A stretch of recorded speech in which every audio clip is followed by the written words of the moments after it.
तर कोणता सर आसिया तर डेरी को जन पचास कहीं नहीं जन सुगर ना से डेरी पूर्ण दूर हो कहीं चाकरी खाइयो ये आसियो आपण को डेरी होती के क्लास सब होए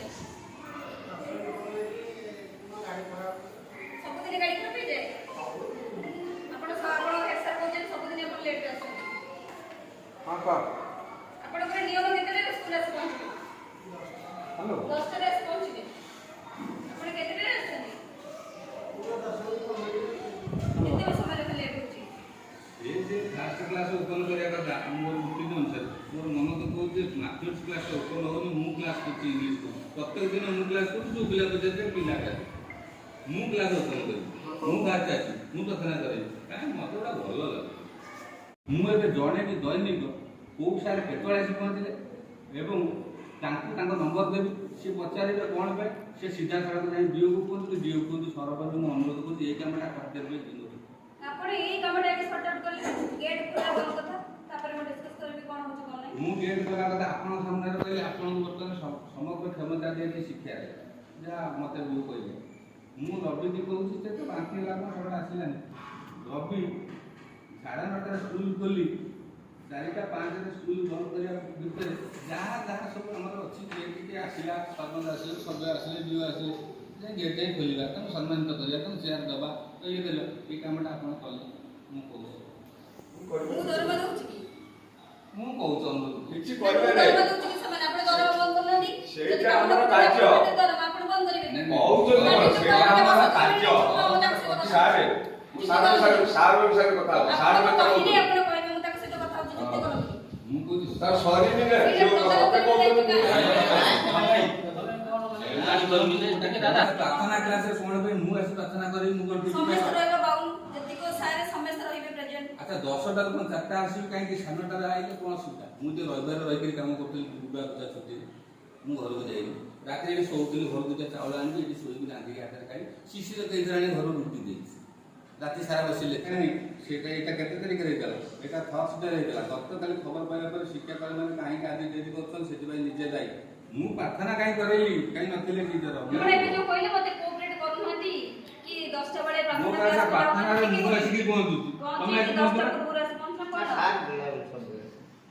आपण माने केते ना कहि ना मु काहे मु 9:32 आसी 30 आसी कहले 8टा उठा जाईसी मु स्कूल सरकारी ना ना से आपण जेतेबेले आउ बुझे ना आपण भी दरमा नउछन ना नाही सरकारी स्कूल वाला भी दरमा नउछन प्राइवेट स्कूल वाला भी दरमा नउछन तम मानकर भी पाठ पढिबा गवर्नमेंट स्कूल भी पाठ पढिबा सुडू पाठ पढा हेले सरकारी कार्य पाठ पढा तो होनी पाठ पढा ठीक ठाक होची मोर गोटे रिक्वेस्ट आपण टिके टाइम रे आसंतु जे तो हेडमास्टर स्कूल रो सिलेबस ये स्ट्रांग रहले अन्य माने स्ट्रांग के छो माने भी स्ट्रांग मु से कथा कहू एई बार प्रमाण पे पिला को पचार प्रार्थना के काम करू समय आर्गुमेंट करबाकू सेकंड दिन जे गेट टा कंटिन्यू ताला पडू जेतबे दरकार खोला हो दुईटा पियर एटा काम नै मु कहली बडू खुशी जदी नहला आपण दरकार बंद करू बात नहीं सरकार तांका नंबर नहीं तांको दउची पैसा सेटा आपण जणैबे ना आपण गोटे हेडमास्टर आपण को स्टाम्प अछि मु लेखि के जणै आपण लेखि के जणैबे कि एई लोक काम करथांती नहीं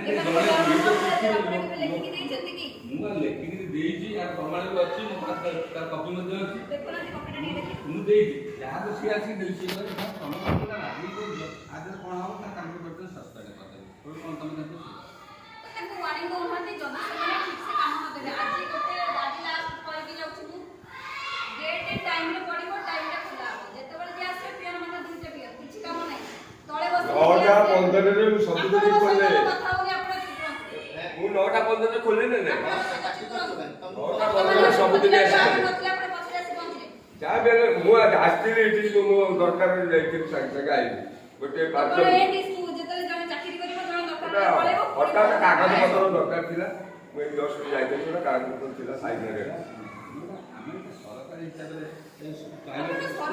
सरकारी जमा बुझे बुझू ना मो कथरे कोपण बुझी पन्ना मु बुझी ना मु बुझी डिग्री स्कूल में स्टार्ट होला डिग्री स्कूल में स्टार्ट करला आपनकर गेट अछि मो ऑफिस काम हम हाई स्कूल रे ऑफिस काम मु करबी ना 100 लोक आसीले इंजेक्शन देबे गोटा ऊपर मु छिटे गोटा खोलबी गोटे पुरेबी ए सब मु करबी की घंटा बाटे ता 45 मिनिट मु घंटा बाटे सुनुची की आपण ବର୍ତ୍ତମାନ ତିନି ଲୋକ କାଇଁ ମୁଁ ଯଦି ଏଇ ଦରମା ବନ୍ଦ କରି ଲୋକ ଭଳି ମାଡ଼ ଗୋଟେ ମାରି କାମ କରନ୍ତୁ, ଏବେ application ଲେଖିକି ଦିଅନ୍ତୁ, ମତେ ମୁଁ forward କରିଦେବି। ଦିଅନ୍ତୁ। ମୁଁ ତ ତାକୁ ଆଜି ଏବେ କହିବା ଲେଖିକି କଥା କହିଲି। ଦଉନାହାନ୍ତି, ମତେ ବର୍ତ୍ତମାନ ଲେଖିକି ଦିଅନ୍ତୁ କି ଏଇ ଜିନିଷ ହଉଛି ମୋ କଥା ମାନୁନାହାନ୍ତି। ବାରମ୍ବାର ଗୋଟେ ପିରିୟଡ଼ ଦୋଷ ଦଉଛନ୍ତି ପିରିୟଡ଼ କିଛି ଭୁଲ ଭୁଲ କରିବ ପାଟି କରୁଥିଲେ ଆପଣ ଚୁପ୍ ରୁହନ୍ତୁ, ଆପଣଙ୍କ ସହିତ କଥା ହେଇନି। ମୁଁ ଆପଣଙ୍କ ହେଡ୍ ସାର୍ଙ୍କ ସହିତ କଥା ହଉଛି। କଣ କଲେ ବୋଲି ଆମେ କହିବା ଆମେ ମାନିଦେଲୁ ଆମେ ଆଜି ତଦାରଖ ସେ କଲୁ। ଆପଣଙ୍କ ସାମ୍ନାରେ ହିଁ ମନା କରୁଛନ୍ତି। ଆପଣଙ୍କ ସାମ୍ନାରେ ଯୁକ୍ତି କରୁଛନ୍ତି ନା ନାହିଁ? ଆସନ୍ତୁ, କିଛି ଅସୁବିଧା ନାହିଁ। ଯଦି ଗେଟଟା ଖୋଲି ଜଣେ ତାଲା ପକେଇଦେଲା କିଛି ଅସୁବିଧା ନାହିଁ। ଭ୍ୟାକ୍ସିନ ବାଲା ଡେଲି ଦଉଛନ୍ତି। ଆଜି ଯୋଉ କୋଉଠି ମାସରେ ଥରେ ଆସିଲେ ମାସରେ ଥରେ ଯଦି ଆମେ 2 ଦିନର ଖୋଲିଦେଲେ କି ସେଦିନ ଖୋଲା ରଖିଦେଲେ କିଛି ଅସୁବିଧା ଅଛି? ଆମେ ତ ଡ୍ୟୁଟି ଆୱାର ଏଥର କଲୁ ନା ଘରକୁ ତ ରବିବାର ଆସି କଲୁ ନା ସେଠୁ ଆମେ ଡ୍ୟୁଟି ଆୱାର କଲୁ ସେଠୁ ଆମର ସେଟା ଡ୍ୟୁଟି ଏଇ ସମୟରେ ଏବେ କଣ କଣ୍ଟିନ୍ୟୁ ଗେଟ୍ ଖୋଲା ତାଲା ପକାହବ ନା ନାହିଁ? କଣ କହୁନା ମୁଁ ତ 10ଟା ଯାଏଁ ଗେଟ୍ ତାଲା ପଡ଼ିବ। କେବଳ ସେ ମେଡିକାଲ ସହାୟତା ପାଉଛନ୍ତି ସେଇ କଥାଟା ପ୍ରୋବ୍ଲେମ ନୁହଁ ହଉ ନାଇଁ ଆଉ ମେଡିକାଲ ଗୋଟେ ଦିନ ଛାଡ଼ି ଦିଅ। ଆଉ ସେଟା ଖୋଲା ରଖିବ ସବୁଦିନ ମେଡିକାଲ ଗୋଟେ ଦିନ ଛାଡ଼ି ଦିଅ। ପୁରା ସେଦିନ ଖୋଲା ରଖିବ ବାକି ଅଙ୍ଗନବାଡ଼ି ଯେତିକି ଆସିବେ 50 ଜଣଙ୍କୁ ଜଣେ ଜଣେ ଯିବେ ଜଣେ ଜଣେ ଆସିବେ ମୁଁ ସେଇ ସ୍କୁଲ ଅଣ୍ଡରରେ ଶୁଣନ୍ତୁ, ସ୍କୁଲ ଅଣ୍ଡରରେ ଅଙ୍ଗନବାଡ଼ି ସେଣ୍ଟରଟା ରହୁଛି, ସେଇଟା ଆପଣଙ୍କୁ ଭଲ।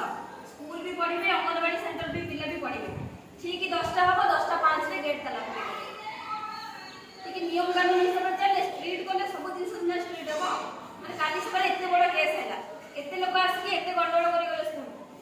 ଯଦି ଗେଟ୍ଟା ତାଲା ପଡ଼ିଥାନ୍ତା ଏତେ ବଡ଼ ଗଣ୍ଡଗୋଳ ହେଇଥାନ୍ତା କି? ସେ ସିଚୁଏସନ୍ ହ୍ୟାଣ୍ଡେଲ୍ ହେଇପାରିଥାନ୍ତା। ଲୋକ ବାହାର ତାପରେ ବର୍ତ୍ତମାନ ଆପଣ ଯାହା କରୁଛନ୍ତି ପୋଲିସ ଚାକିରି ଭଲ ମନ୍ଦ କରୁଥିଲେ, କିଏ ଦୋଷୀ କିଏ ନିର୍ଦୋଷୀ ସେଟା ଅଲଗା କଥା। ତାକୁ ହ୍ୟାଣ୍ଡେଲ୍ କରନ୍ତୁ।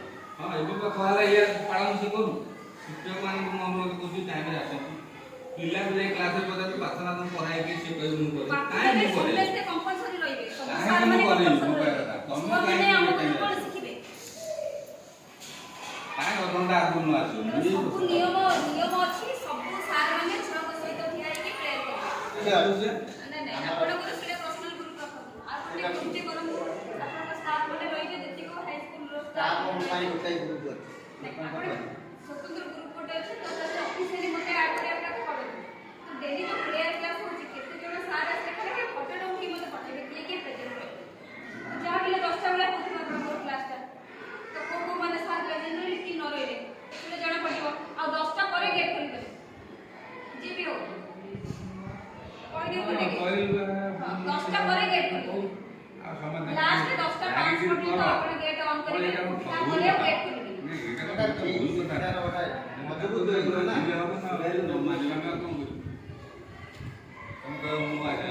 ନା ମାନିବେନି ନୁହଁ, ଆପଣ ସେଇଟା ଲେଖିକି ମତେ ମୋତେ ଦେବେ। ଯାହା କହିଲେ ଗୋଟେ କିଛି ଯାହା କହିଲେ ଆପଣ ସେଇଟା ଯଦି ନ ମାନିବେ, ଆପଣଙ୍କର କେହି ନ ଆଜି ପର୍ଯ୍ୟନ୍ତ ମାନୁଛନ୍ତି, ଯାହା କହିଛନ୍ତି ମୁଁ ସେଇଟା ମାନିଛି। ଆପଣ ମୋତେ ଲେଖିକି ଦେବେ। ମୁଁ ଫରୱାର୍ଡ କରିବି, ସେଇଟା ଡିଓକୁ ଫରୱାର୍ଡ କରିବି, ଡିଓକୁ କି କଲେକ୍ଟରକୁ। ତାପରେ କାମ ମୋର ରହିବ।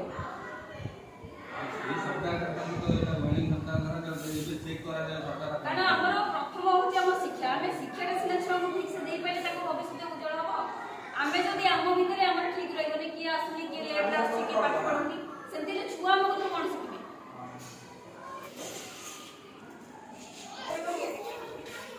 ତାପରେ ଆପଣଙ୍କ ଯିଏ ବି ଷ୍ଟାଫ୍ ଅଛନ୍ତି ସଦାବେଳେ ଯିଏ ବି ଟାଇମ୍ ଆସୁଛି, ଆପଣଙ୍କ ପାଖରେ ଗୋଟେ ଚାବି ରହୁଛି, ତାଙ୍କ ପାଖରେ ଗୋଟେ ଚାବି ରହୁଛି। ତାଙ୍କ ପିଲାଙ୍କୁ ଦାୟିତ୍ୱ ଦିଆହେଇଛି, ଯେତେବେଳେ ଦିଆହେଇଛି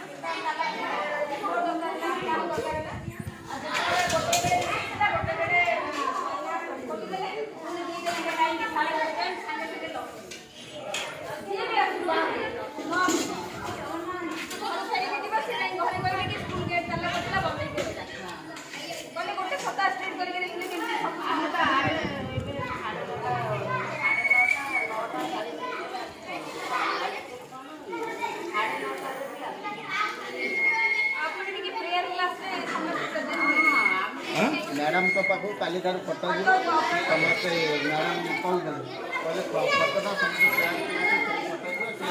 ପ୍ରେଜେଣ୍ଟ ରହିବ, ଫଟୋ ଅପଲୋଡ୍ କରିବେ।